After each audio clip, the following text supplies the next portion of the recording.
Good afternoon, Australia. How are we?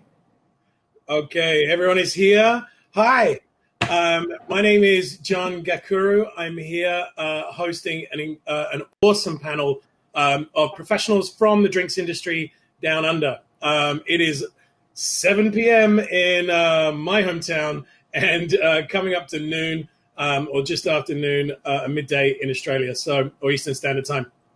Good afternoon. Welcome. This session is called Bar Recovery Australia. G'day from down under. In true Australian drinks industry style, only one of the five of us is actually Australian. And I am all about that. I think it is beautifully representative of the diversity of the Australian bar industry. So whilst the title of this session is called Bar Recovery Australia, up top of this session, I do want to acknowledge that some around Australia may not feel like the industry is in recovery. So I want to tread around that topic and around the things that this panel have learned in the last few months within this session, within 2020. And the idea is that hopefully we're going to have some positive outtakes from this. We're going to have a bit of a laugh. We're going to inject some of that Aussie mateship into this panel discussion. And hopefully at the end of it, if you are somewhere around Australia or anywhere around the world and you're thinking, that you have a business and you're trying to find your way through and navigate this incredibly challenging year and beyond into 2021 and beyond, I've brought together these wonderful people to try and help share their very personal and professional learnings and perspectives. So, joining me, I have Qwan Ling Chu Wynn-Williams. Qwan, yeah. How are you? I have Debbie Higgins, Stefano Catino, and Sven Almenning. Super, super cool. I'm going to let them introduce themselves now, starting with Qwan. My name's Qwan. I've been working with Marival for about 7 years now, and I run the establishment precinct in Sydney CBD. So some big restaurants, Mr. Wong, Sushi E, Palmer & Co, hotel, everything. My name's Debbie Higgins. I am the token Australian for today's panel. I've been working for Marival for about 4.5 years. My remit's quite interesting. I work in events and what they class as special projects, which is something that's sort of out of our normal operating day. Great.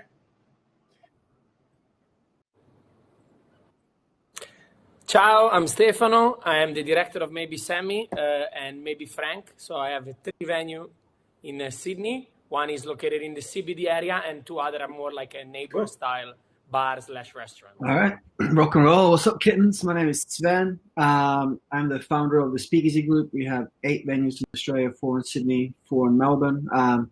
Started out with cocktail bars, but have a few restaurants as well now. And I've got an online training platform called Ananas as well. That's me, rock and roll. Awesome. Thank you so much. So we have an incredible wealth of talent and experience here. And I convene this group of wonderful humans together because we have owner-operators, small bars and businesses, small groups, and then we have, big business. And I wanted to see and kind of pick at the seam of how those two different business models within our industry have adapted and coped and shifted and word of the year pivoted, in 2020. And I really wanted I thought it might be quite interesting to see how small owner-operator businesses and small groups think and act versus big business. And perhaps there are takeaways from both. So that's the kind of path we're going to go down. Starting with Sven. What is the kind of one or two kind of big learnings? What did you do fairly early on in this pandemic piece that you thought, okay, something has to change, something has to evolve or pivot? What was your thinking? How did you think and feel and act in the early days?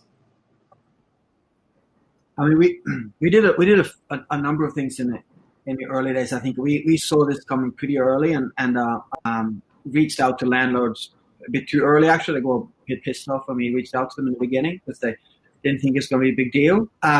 But we did two big things. One is we focused on reaching out to people in our industry and finding out what they were doing. So I called on big bar owners, restaurant owners, CEOs of large companies, large hospitality operations, and asked them what they were doing, what their feelings were. And that gave me a really good, I suppose, input and feedback what was going on in industry.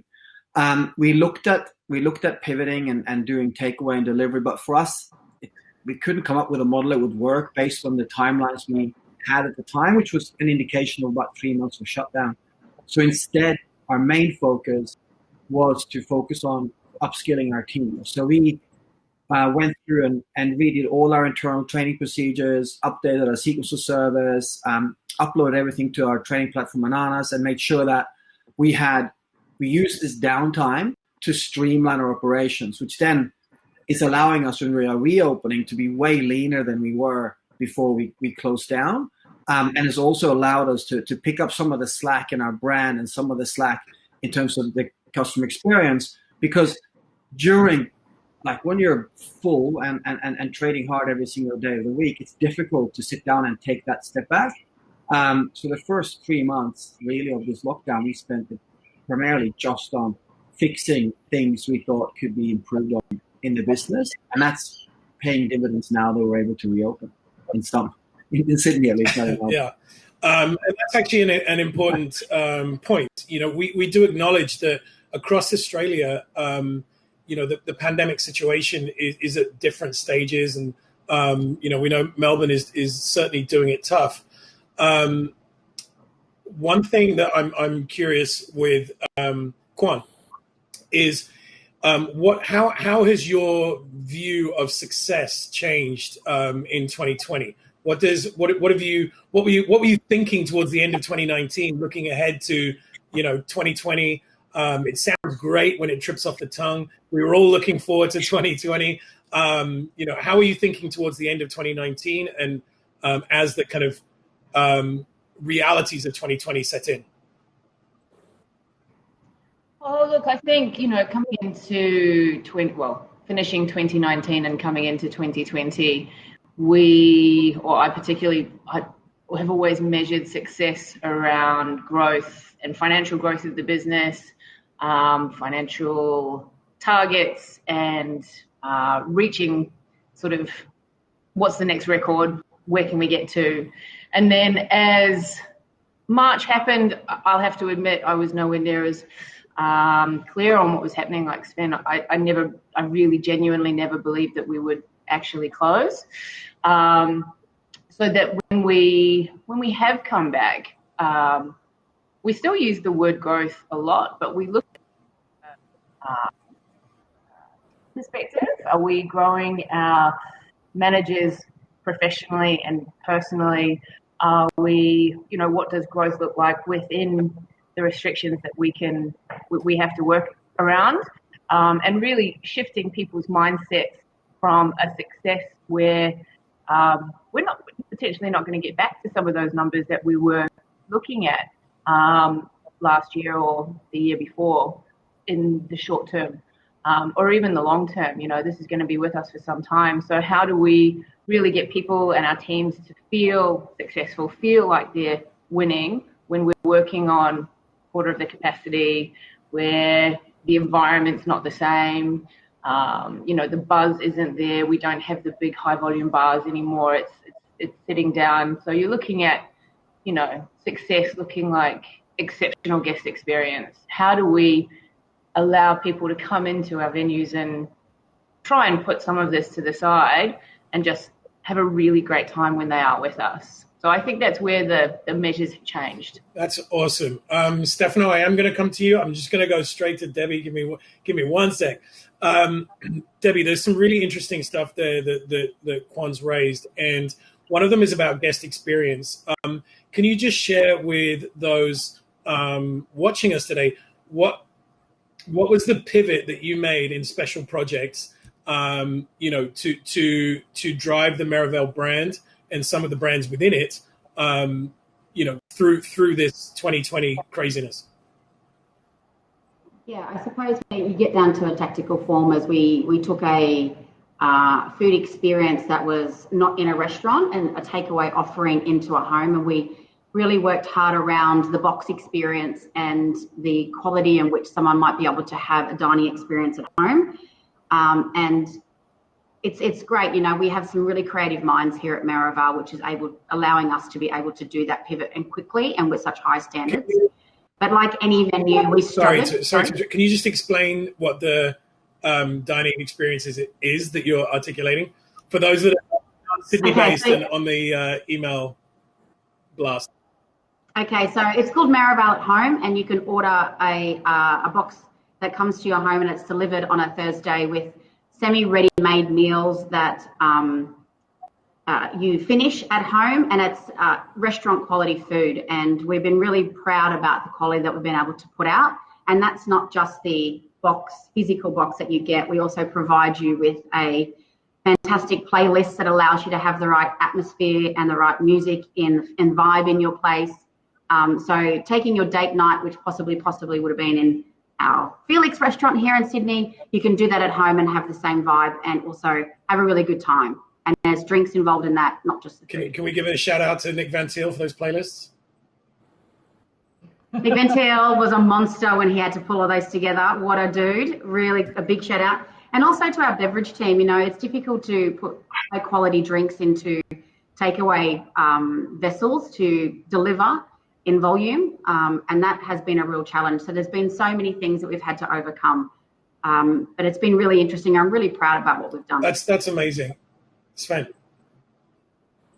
Yeah, can I jump on it? We saw some of the success, of course, that Maraval was having, and in the beginning we didn't want to go down this path because we didn't feel we could deliver the guest experience. But once we realized this was going to be a more long-term thing than it currently is, we also did do this delivery piece. And I think there's a lot of things that can be done to make it an experience. Like with us, not only are they buying the food and the drinks, but this is a Viking-inspired restaurant Mjolnir that's doing it. So people are buying, beer horns, like drinking horns to take home. They're buying the napkins from the venue so they can have them there. People are buying our knives so they can have the fuck-off knives for dinner. Sorry, the knives with dinner like you have in a restaurant. There's a playlist. We do videos, like I do a toast, like a Norwegian Viking toast that you can do beginning. We also have I do saga nights. I sit down and tell stories of Norse mythology. So it's all this stuff I think that you can do, because when you are transferring your product into someone's home, if you're just sending the food, then you're not providing an experience, and then I think you're selling your brand short. But when you are doing way more like playlists and all this other stuff, then that's when we really got interested and said, hey, we can recreate an experience at home. And I think that's really the trick to, I suppose, doing it and not damaging your brand in the process, because it's quite easy to do this and then you damage your brand in the process because people get the food at home and they're paying restaurant prices for it, close to restaurant price at least, and using their own cutlery and having to do the dishes, right? So it's you need to really amp up that experience at home. Initially, I didn't think it was going to be awesome, and after trying it, I'm complete convert. So, and I think that's a good point, knowing and being really true to the quality of product that you deliver in venue, and then the quality of product that you're going to be delivering in someone's house, and that whole experience. Being able to be proud of that end-to-end piece is absolutely. And Stefano, I hope quite a few of the people watching us this evening had a chance to catch your presentation yesterday. One of the things that our personal and professional relationship was built on is the kind of positive energy that you bring to our industry. Guest experience at Maybe Sammy is, I would argue, one of the finest in the world, and the awards that you've won are testament to that. So, number one, congratulations. Number two, Andrea, I love you. I have to say, you're always there. And so I just wanted to bring you into this conversation, Steph, and get your take on where you were towards the end of 2019 and your kind of path, journey to this conversation here this evening. Okay. So at the end of 2019, I was very high or I thought I was very high. We just win a beautiful, like a lot of awards. Business is doing well. We are traveling the world, and everything is going great. But when everything going great, like you're looking at something, you forgot some part of your business. Because keep in mind, I have maybe Sam, which is very successful. And I also had maybe Frank, who was great, but all the love was now shifted to maybe Sammy. So I forgot to give love to my other businesses. And what the COVID did in my positive take was like, I want to take something positive out of this, was that I got to stop and I get to look at my other businesses and see that I wasn't giving them enough love. And I got to restructure my businesses as they were. And, you know, I was very lucky to see a lot of things I was doing wrong. My staff cost was too high. My food cost was too high. And I wasn't making much profit. I was having a great time and maybe Sammy, but I wasn't giving enough love to maybe Frank. So stop was a blessing for us, you know. We work very hard. We all, like, from day after, we were lucky because we were following the Italian news a lot. And Italy, as you know, was the first big country that was hit by COVID. And I was I'm watching, when I wake up in the morning, the first thing I do, I watch Italian news. Even now, I live 10 years in Australia. And I was looking at this and I go like, it's coming, guys. I know it's coming. We need to be ready. In fact, I'm very lucky and blessed that my team are very positive, like me, strong-minded. And they say the next day arrives, we need to be ready. And we were ready because we had bottled cocktails. We had a good product to bring to people's home, which is pizza, you know? There is a famous song that says, last night the DJ saved my life.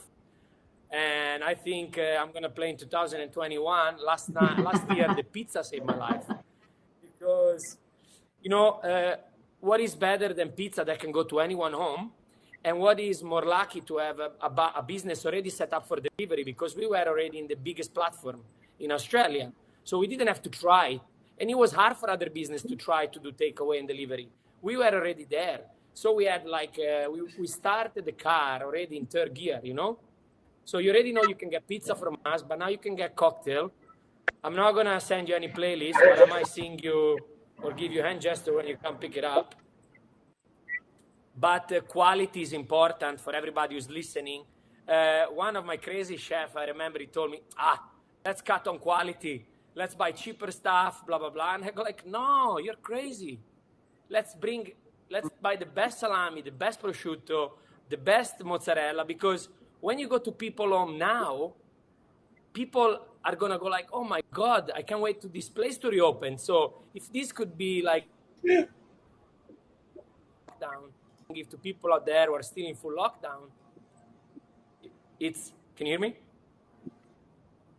Yeah, if I could give an advice is work hard, but keep your quality high, the standard high, because when you get to people home, if you're not lucky enough to send them a playlist or a knife or whatever, you need to send them your food, and your food needs to reflect your business. And if you have a nice box or a nice card or something that they can, you know, trigger their memory when they're walking around one day and they're like, oh, that's maybe Frank. I remember in full lockdown, we got a pizza from them. Let's get in.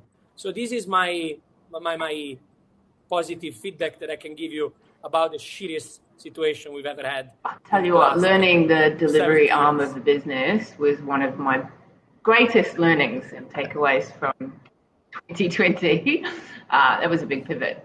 I just want to add, I agree with you, Stefano. When we went through the strategic moments of what we were going to do around Marival at home, we very clearly identified what it is that we weren't good at and what we certainly weren't going to try and challenge someone else that might have that landscape one in a delivery or a takeaway bottle shop or whatever it might have been. We really needed to stick to our core values about our business and what we do very, very well, because that's what people will recognize us for. Similarly, we want them to have the same experience at home on a Friday night when they're putting in that duck from Daniel Alvarez in the oven as though they would if they were at Fred's. And it's taken a long time, but we really needed to stay true to who we are and what we do. Amazing. And so if to summarize all of that, if there's something for pun intended for everyone to take away, it's sticking to your core value. I'm moderating right now. If there's something for people to take away, it's that it's really important to understand your product, understand why people visit your venues in the first place, then translate that into what's important when they are enjoying a beverage, a beverage or food in their own home. It's the most kind of intimate expression of your brand and what you do. Is if you made the pivot to takeaway, what is that? We're all used to ordering takeaway, and it comes in a bag. You open it up, you slop it onto your own plates, and you eat it, and it's all okay. But how do you make that an experience that is memorable, speaks to your brand values? I love everything that you all have had to do in order to adapt and overcome. I'm trying to use other words than pivot. Adapt and overcome in 2020. So, thank you. I don't know what pivot means. So that's good. And I think that point actually also extends beyond the takeaway and delivery piece, and it also looks to when you do go through the process of reopening. And I acknowledge that there are some, there are lots of places that aren't at that stage yet. But when you do open to whatever capacities you can operate within, whether it be outside dining or whether it be, we opened to a 10 people capacity. And in a venue that usually holds 240 people, you have to be able to make that experience still really special. And I think where we've seen people not succeed in that reopening space was where they've either cut corners or haven't quite put the value on what it means to guests to be out. So, when we reopened Mr. Wong for 10 people, we still had the team in full uniform. All of the tables were set up distance apart, but were fully set. And I know I've been to venues that have reopened and have that the team aren't in full uniform, or they're sort of, it's like, oh, we'll just do this until the next stage. And I really urge people to fall back to who are you and why do people choose to come to you? Because it's such an important piece now. It's a really conscious decision for people to spend their time and their money and with specific brands or specific venues, and being true to yourself and your experience that you deliver people is. I agree. Stefano, you had something? I was just saying, attaching to what Qwan was saying, because I've noticed now I'm talking about a different stage of all this situation, no? So let's call it Australia now. Sydney at least is a bit advanced, no? And I've noticed that for us, for example, this is my advice, but maybe Sammy, we used to do live music on Thursday, and we used to have DJs on Friday and Saturday. Of course, we couldn't afford to have them back, no? But a lot of these people, and I was talking actually to Nick Van Til, they were telling me, look, a DJ now are taking a different pay rate. So they don't want that money anymore. They understand. They rather work a bit than don't work at all. So I advise also to try to reinstaurate this thing back. For us, the last 2 weeks, we had the DJs back. They took a little pay cut, or they maybe took the same money but play for less hour.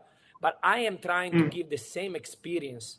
If you walk into maybe Sammy, I have this jacket on every night. I'm not coming with a T-shirt because it's pandemic. The boys are ready in uniform. And I know that people cannot dance and they cannot jump on the table, but maybe behind the bar, your bartender can dance. And it's like watching TV, guys. People sitting in your venue and they're looking at you. That's why people go out. People go out to look at what's happening around. And if you have the people that work for you that are happy and are enjoying the vibe, people, while sitting down, they will enjoy the vibe. And I think that's my I love that. second I love advice. that. We've got a question here from Josh Carlos. In the US, we see constant model of adapting or the buzzword pivoting. Where is the line drawn between sticking true to your roots, as John is saying, understanding your strength versus doing what you know? I'm gonna take my mini stab at that, which is when you create a business, you create a brand, and when you create that brand, everything you do after that moment that you create the brand is about building brand equity. Brand equity is the value that a consumer places on your brand, i.e., what a consumer is willing to pay for the thing that it is that you've set up. That is brand equity. If one of the reasons that as a marketer that I am, that I do not do disposable anything, napkins, straws, nothing with a brand stamp on it. Because if you think about it subconsciously, it's single use, right? You wipe a bar with my brand, and then you discard that thing in the trash with my brand. Subconsciously, that brand is disposable. And it's the same with drawing a line in the sand. I'm not saying it's easy, and I'm not saying that it's easy, but it's all about your brand equity. What is the value that you've built into your brand that you want consumers to buy into? And for me, I think Maravel is really, really strong at building individual brands underneath a kind of overarching umbrella. And I'm really curious, and I'm not sure whether it's Debbie or Qwan, with this food service delivery, how do you deliver different brand experiences by venue? And also, Qwan, maybe you can help with the cocktail bar experience when you come into the on-premise. How have you kind of maintained that brand equity? We've listened to how Stefano's done it. I'm really curious how it's happened over at Maravel. I'll jump in around the food component and from the Maravel at home. You know, we took the very same approach that we would when we were building a new venue or opening up a new premises. Is the fabric and the furniture and the fit out absolutely what we feel aligns with the experience we want that guest to have? And we go through all of this process with a real fine-tooth comb, because we're really passionate about making sure all of that atmosphere, not just the tangible things that you might be ingesting, play a big part in that. And we did the same thing with our home dining experience. And I want to make it really clear that Maravel at home isn't takeaway. This is the same food processing manufacturing outlay as like a Marley spoon or a HelloFresh. I'm assuming HelloFresh is national Marley spoons around the world. So it goes into a box, it goes into a cold chain supply that stays at 4 degrees until it gets to your home. And we took the same lens. If we were going to do something in this takeaway, delivery, food service to your door landscape, we were going to do it with the best steps in mind. And that was not to shortcut our cooking techniques, to make sure we had our best suppliers in place, to make sure that we were doing everything around the packaging in which we were touching. We took that same lens, yes, talking about different products, but the same lens was applied. And I suppose on secondary to that, we did do delivery, which unlike Stefano, we had no experience with before. So we really had a plan in place around what that guest experience was once the food left our door as well. So out the door of Mr. Wong and then to the front door of their house, and sequence of service questions around, would you like some extra chili sauce or things like that you usually is just a mindless piece when you order your Deliveroo, because we were engaging our team to do the delivery with people. So they were having those conversations with guests. Is it a special occasion tonight? Would you like some more chili sauce? Have you heard of the playlist?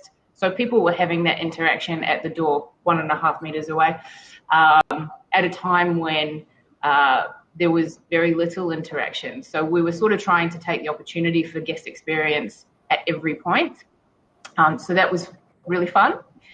And I suppose to your point around the cocktail bar experience, if I look at one of our other venues, which is a traditionally relatively high volume cocktail bar, Palmer & Co., where half of the experience is the mingling and the people standing up and all of the other people that you meet, to moving it, it's almost shifting it right back to some of our really core values of how do you take people along a journey when the journey is just, you're the only person that's responsible for it. Because if there are 2 people at the table, the team members create the experience for the guest as opposed to the guest having or being able to create their own experience.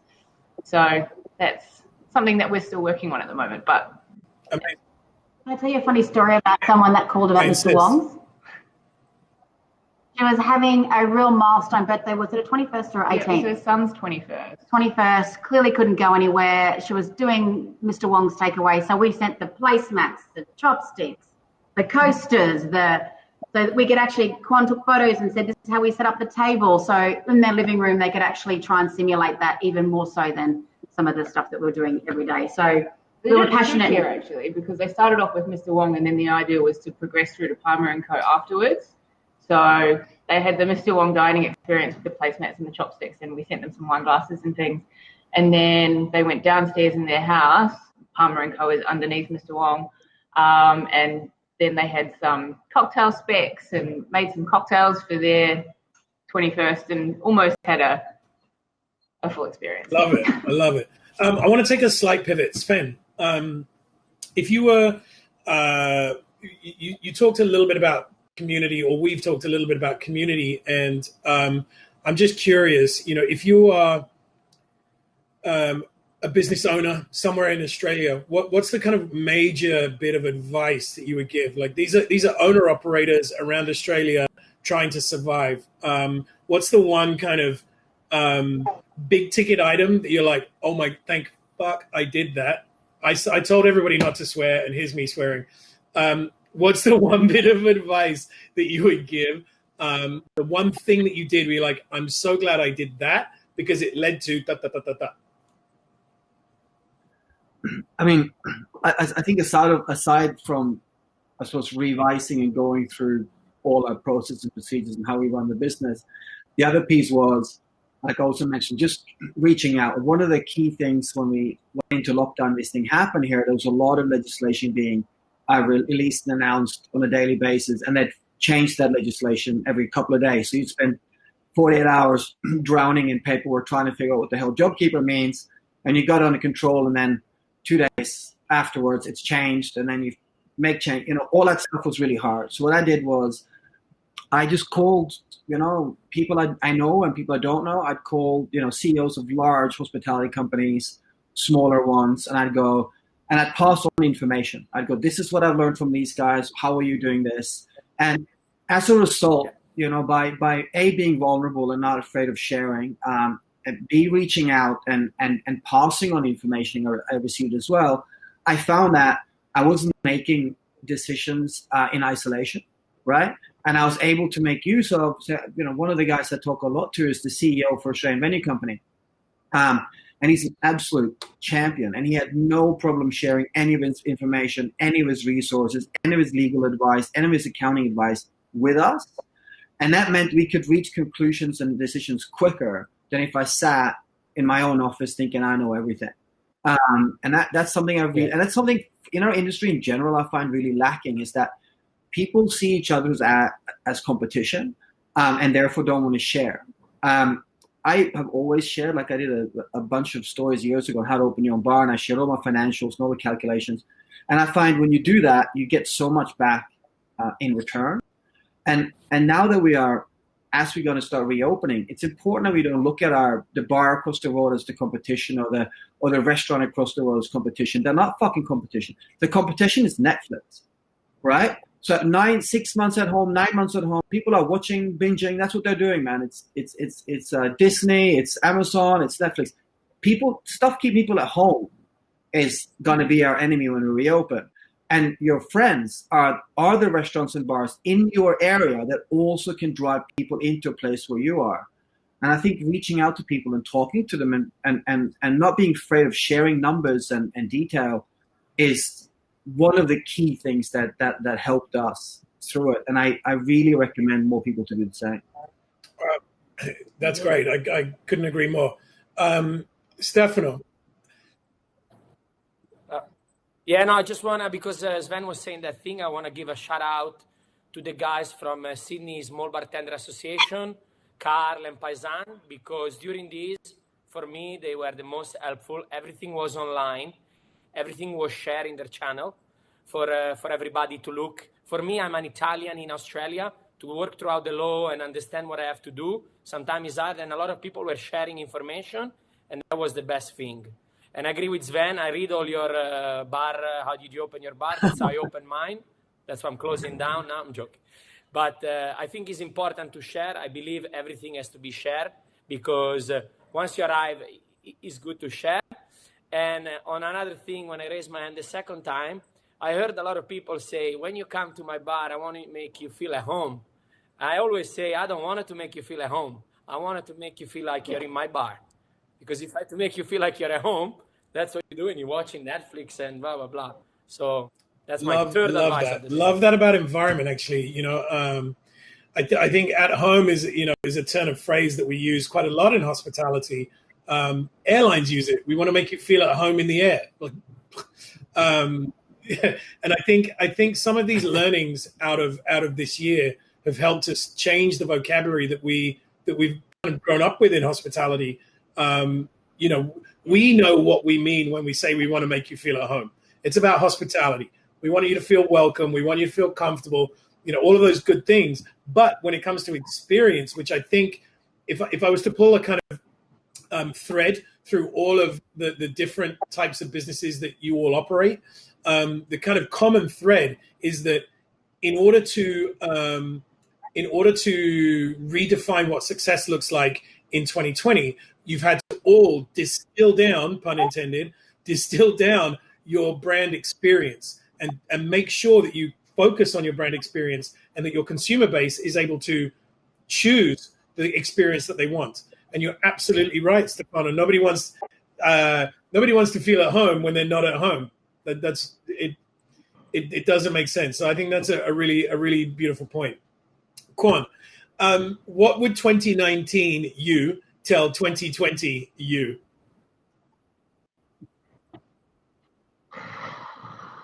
You can do it. Is probably the first one. I think what I would tell myself going into this year would be around how my actions, my decisions, and my behaviors can impact the broader team and the team around us. And much like Stefano and that positivity piece, the way we behave as leaders in our business and our industry is really key. But having started off with about 500 people in my team at the beginning of 2020, knowing that the care and empathy that we can show our fellow people in hospitality would help us all get through it and help us make clear decisions on what we need to do, and then also subsequently support people through some really difficult times, whether it be personally, whether it be professionally, whether it be at home, family, all that kind of stuff. I think I would just remind myself not to underestimate the value of that. Amazing. Sven, same question. What would 2019 you tell 2020 you? Oh God, I'm not sure I'm in a place to give myself advice on that quite yet. But my initial thought was sell it. And the other one was stop stockpiling toilet paper. No, I think more seriously, I think probably look after yourself. I think that one thing that's been difficult during this time is to have the energy to be there for everyone at a time when you're feeling it pretty hard yourself as well. So I worked way too hard in the beginning, just trying to, because with 200 staff to do all the work, and all of a sudden we're down to like a head office of like 5. Every major decision and every call and everything all of a sudden fell upon myself and Greg, my business partner. There wasn't all these other people to help us along the way. And that was difficult. So I didn't take good care of myself at all for the first few weeks. I'd probably say, take care of yourself first. It's a bit like that oxygen mask on a plane, right? You put that on and then your children. And I felt I was just putting oxygen masks on everybody, and I fucking didn't get one myself. And it was punishing the first bit. So yeah, that would probably be the main. I'm not sure how full that is, but I think it is so hard to sit at home and not be productive. But sometimes, and you judge your days based on that. But sometimes the best for your business isn't that you are sitting in front of your computer. Sometimes the best thing for your business and for your team is that you are taking the time out to get on top of how you are doing, and then whatever energy is left, you then are able to channel that where it needs to go. So that would be my main thing. I love that, and I utterly respect that. What I would say for anyone that is watching this, for the first time ever, Tales of the Cocktail has moved itself online. Throughout this week at Digital Tales, there are a ton of resources, education, self-learning, and support groups and systems within the Tales of the Cocktail Foundation platform for you to reach out. If you feel like something in your personal or professional life is overwhelming and you are not taking care of yourself, I would ask that you please turn to this platform. For the first time ever, everything at Tales of the Cocktail this week is completely free. So you all who are watching and listening to this, you've all taken the time to log in, and you're familiar with Tales of the Cocktail, but you may know people in your extended network, in your bar teams, in your bar families that may not be coping as well. And I would urge you, please, to A, support them, B, point them towards the Tales of the Cocktail Foundation. And if you're able to do it this week, all of these incredible resources and wonderful talent and vast reserves of experience are here at your disposal. I'm lucky to call Caroline Rosen, our fearless leader at Tales of the Cocktail Foundation, who is at home in New Orleans, in bed with a cocktail, watching this. I promised I would give her a personal shout out. So there it is. And, it is thanks to her and her tireless team that this is all possible. So I please, Sven, your point is absolutely valid and more important in 2020 than ever before. If you or someone you know is struggling, there are resources here at Tales of the Cocktail Foundation to assist. All you need to do is put your hand up, and we all, as part of the kind of education committee and all of the people involved at Tales, are here for you. So, Debbie, and I'm looking at you virtually because that's where you are on my screen. Same question to you. What would 2019 you tell 2020 you? Yeah, it's a really good question, and something I have a similar thing to Sven. It's like we went back to basics with such a small group of people very quickly, and I think the one thing I would say is that the old girl still has it, which is interesting to say. And secondly to that, I would say the one part is the care and the people focus. When you are pivoting this hard and you are possibly doing something that's not every day and you're learning and going through this experience, there are people that don't have the networks or don't have the coping tools to be able to deal with such things. And this COVID thing was such a different experience to everybody, is making the time to keep people focused in a time when you're time poor is something that's really important, because we can have the best drinks in the house, we can have the best table to serve it on, the best food, whatever. But if we don't have great people who care, our industry is in the toilet. I couldn't agree more. Stefano, what would 2019 you tell 2020 you? I would say to myself that every human in the history of humanity had to deal with something bad. My grandparents deal with the war. My parents, nothing. That was all good in Italy. Just a lot of bad politics. Great practice. And we had COVID.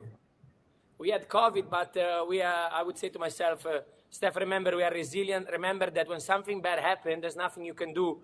If it's not only happening to you, it's happening to everyone in the world. So just keep doing what you're doing, work hard, be positive, and stuff will go by. Might take a long time, but it's not the first time that something shit happened. I feel that's a very European perspective. That feels very European. Like I grew up in a, it'll pass. Just work hard. Stiff upper lip, and it will pass. That feels that jogged a lot of kind of memories for me. All right, so what we're trying to do here is deliver these kind of takeaways, insights into the thinking and how you all have navigated this crazy year that we are all in. And I was determined for this not to be a kind of woe is me, this is the toughest year. Stefano, you said it, and I say it a lot over here. 2020 is been insane. It's been really tough, but I am not being singled out. Like it's not me that it's happening to. It's happening to every soul on this planet, and I think that's an important perspective. You all that know me really well know that I have a phrase, a catchphrase, or not a catchphrase, a saying that I really use every single day from Nelson Mandela, which is I never lose. I either win or learn.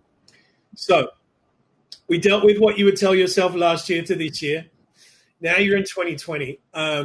Sven, what is the one thing that you've learned about yourself, not about your business, about yourself in 2020? Oh man, you're talking to someone who is quite what do you call it? Like I do assess my what I can and can't do. I think a lot of the time. So I haven't learned a ton about myself this year. Probably the one thing that I have been surprised at is how hard I can get hit. I think I haven't been hit this hard before, and how fragile I can be. I'm a former Navy officer, and when you get the intake to the Navy in Norway, they spend it's a 4-month torturing process to see who can fucking survive it, and they whittle you down from 3,000 to 100. So I thought I kind of had a good take on what I couldn't stomach. But for me, it's been the big learning for me is just being I think how hard I can get hit, and then second from that as well is I've learned the value, like the true value of having tools in my toolbox, if you like, to deal with that. So prior to 2020, I thought exercise was important. I thought meditation was important. I thought journaling was important. I thought reaching out to friends was important. 2020, I've realized that's fucking crucial.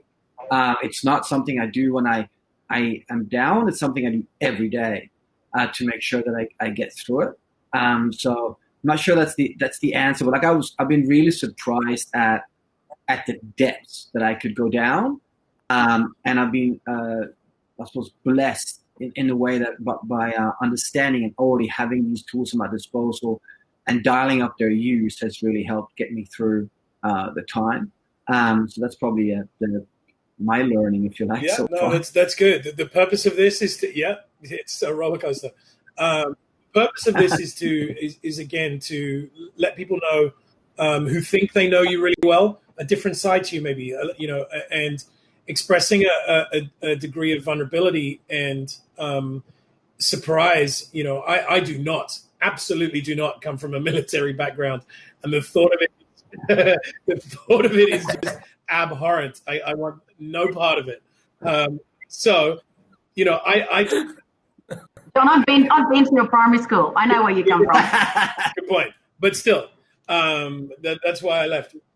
I don't possess those kind of those coping mechanisms that a military, that a stint in the military might afford you. Instead, I have to dig in other places in other ways. So, I appreciate that, and this session is about understanding, is about what you might have experienced, learned that might help somebody else. And, for sure, the diversity of the Australian hospitality industry is represented here in this room. So, Qwan, what have you learned about yourself in 2020? That I thrive in chaos is one thing that I learned. I suppose to Sven's point, I thought I was relatively self-motivated, and I thought I was one of those people that would be able to continue on a routine. And when we did go into lockdown, I found myself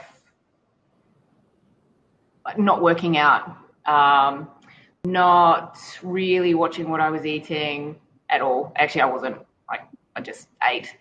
And I learned that if I am not very conscious about where I am mentally and physically, then it will actually just snowball down, as opposed to me just being able to kick into my old ways. So being very conscious of the decisions that you're making around your well-being and stuff. I think that for me was probably the biggest learning. a good, clear mind and healthy body doesn't just happen. You have to be quite structured on. I have to be quite structured on how I get there. So, yeah, that was a big learning. Because if the lockdown had gone on longer for me, I think I would have really. It would have been a really hard ship to turn. Nice.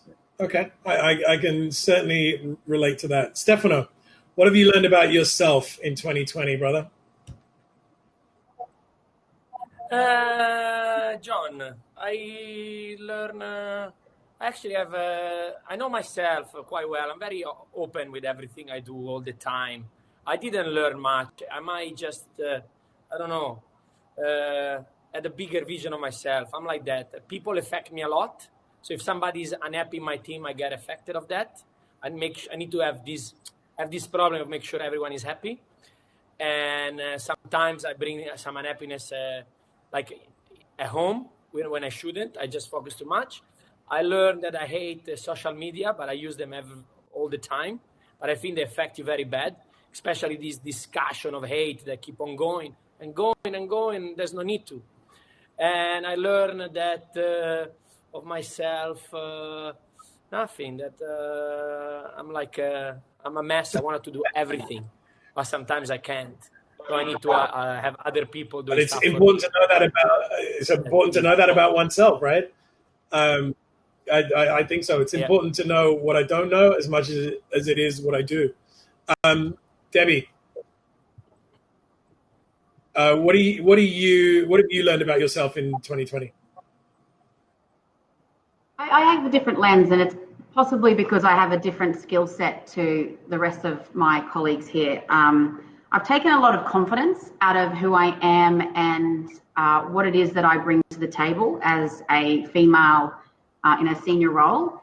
I suppose here at Marival or in other employments that I've had, everyone's a food and beverage expert, and they're so talented and knowledgeable about what it is they do. And because I bring something a little bit differently and I see things a little bit differently, COVID has allowed me to be able to put my skill set under the spotlight. And I've really enjoyed that. I feel like I have value at the table when it comes to the peer group that I work with here at Marival. And I think people have actually really understood what it is that I do. And that for me has just given me a lot of confidence in my role. Awesome. Well, I think even though each of us has got a different take on what we've learned about ourselves in 2020, there's a lot of positives to take away there for anyone watching. We've just got a few minutes left. Josh has asked a great question in the feed here. Have you seen any purchasing trends in 2020? Josh is comparing the US to Australia. What I've seen over here, and I tried to promise myself that I wouldn't do or say that, but what I've seen over here is that a lot of consumers have defaulted to big brands. They've tended to not want to gamble their money on craft, small distilleries or craft beers. They've defaulted to big box, big brand. Are you seeing any trends? And I'll go to Qwan first with Marival. Are you seeing any trends in purchasing behavior since March? I think the biggest thing that I've seen is that people are, I mentioned it before, very conscious about where they're spending the money that they do have. But I think there is certainly opportunity around, premium product and premium experiences. I think that's one area that people aren't doing a little often. They're doing a lot once a week. I think that's one part for us, and then secondary to that is what you've already touched on. Is they'll go to places that they trust and they go to experiences that they know. So I would just recommend for people who are going through the reopening or anything to not necessarily try anything crazy or new that's outside of your remit. Just stick to what you're really good at and do it so well. That's where people are investing their money in. And I say investing because it's absolutely. And we all are consumers as well. Yes, we're in the trade, but when we're not in our own venues and we're out in trade spending our own money, we're making the same purchasing decisions as the person next to us, or at least the same processes. We might choose better, but the same thought processes. Stefano, we are running short on time. Is there anything that, what's your kind of one, you've got 60 seconds to give one piece of advice, learning for those that are around Australia struggling with 2020. What would you say to them? I say to them, as I say, I'm a small business operator. So in 2019, I was walking around my venue, being the cool guy. If you come in any of my venue now, sometimes I'm doing the dishes, polishing glasses, and doing the food. Last week, I did the 30 sandwich in like 3 hours. I was going crazy. I say, work hard, guys, really work hard, be positive. But you don't go nowhere without working hard, get your hands dirty, and the team solid with you. Everybody has to be like a big family. That has to be like, feel like a house. It's your second home. We spend more hours at work than we spend in our own house. So make sure that environment is clean. It's clean for your mind. It's clean with your people. Everyone is happy. And that's my advice. That's what I try to do every day. I love it. Grazie mille. Sven, we're counting down. What's your one bit of advice to those around Australia that look at Speakeasy Group with a sense of affection and respect? What would you say to them? What could you help them with? I think the main thing that we have been doing is I hope this is going to be the right play. We don't know yet, right? Because this situation is still unfolding. Is we have been preparing for what comes after we reopen. Right? So, big part of that was the training and the internal infrastructure, making sure we're right. But another part of that has been, looking at how we can supplement our income and our business model by launching new things. Like we're launching online stores for merchandise, which is doing really well. We've launched like a new book, which is selling well and adding to income that we have dropped off in venue, of course. We have a new whiskey subscription service coming. So and we're also changing some of the venues. So I think one of the key trends that we've seen here is the popularity of food. So like restaurants and venues with a strong food focus have been able to recover to a far higher percentage than venues that predominantly serve alcohol and rely primarily on alcohol, right?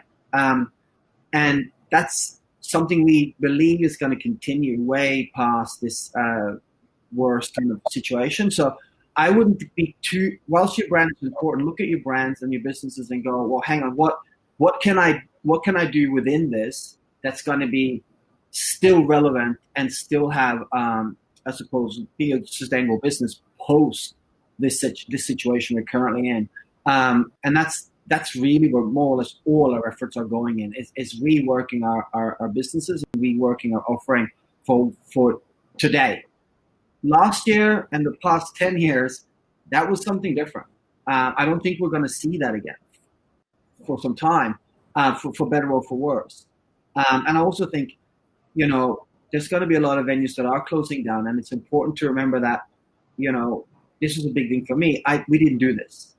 It's not necessarily a failure of yourself if you fall out. There's venues here who aren't going to recover regardless because of position, offering, all kinds of things, right? But in order to give yourself the best chance, look at, hang on, what can I do post-COVID? Sven talks too much. Awesome. Thank you. Qwan and Debbie, I'm going to turn to you to close us out. I'll wrap up when you're done. Same question. What would you, to somebody around Australia, maybe in Victoria, things are at different stages of the pandemic. I'm not even going to say recovery. What would you say? What one piece of advice would you give, Qwan?